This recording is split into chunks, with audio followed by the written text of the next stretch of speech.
आपण मटकी धुवून त्यात पाणी जास्त ठेवलेलं आहे रश्श्यासाठी. आपण गॅस चालू केलाय. त्यामध्ये थोडीशी हळद आणि थोडंसं मीठ, एकदम थोडं थोडं टाकायचं. आणि आता आपण शिजवून घेऊया. आपली मटकी शिजली आहे. गॅस बंद करू. तेल तापले, त्यामध्ये आलं लसणाची पेस्ट टाकूया आणि परतून घेऊ. इथे मी तेल जास्तीचं घेतलंय थोडंसं, कारण मिसळ करायची म्हणल्यावर तेल जास्त लागतं. इथे आपण मसाले घेतले ते टाकूया. इथे मी काश्मीरी लाल मिरची पावडर, मिसळ मसाला, घरचा मसाला, थोडा धनिया पावडर, हिंग मसाले घेतलेत आणि ते टाकले. छान परतून घ्यायचे. मटकी उकडून घेतली, ती मटकी टाकायची. पाणी टाकून घेतले. आता चमच्याने टाकून घेऊ, नाही तर मग ते मटकी पडली ना की अंगावर उडायची भीती असते. त्यामुळे नंतर चमच्याने टाका पाहिजे तर.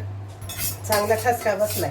आता तुम्ही म्हणाल याच्यात कांदा खोबऱ्याचं किंवा टमाट्याचं कसलंच वाटण घातलं नाही, तर आपण याच्यात बेसन पीठ घालणारी भाजून, बेसन पीठ भाजून घेतलंय आणि ते पाण्यामध्ये मिक्स करून टाकणार याला उकळी आल्यानंतर. अगदी पटकन होणारी मिसळ आहे. वाटणा घाटण्याची कसलीच गरज नाही त्याला. चवीनुसार मीठ.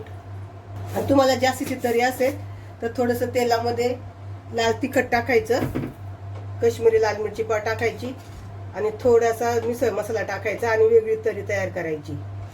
इथे बघा छान तरी आली आहे. आता याला उकळी आली ना की आपण बेसन पीठ कालून घालू त्याच्यात.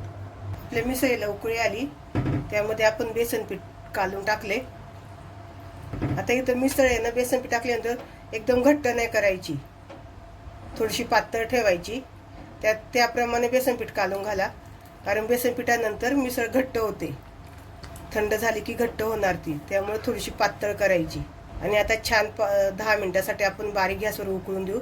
आपली मिसळ तयार होणार.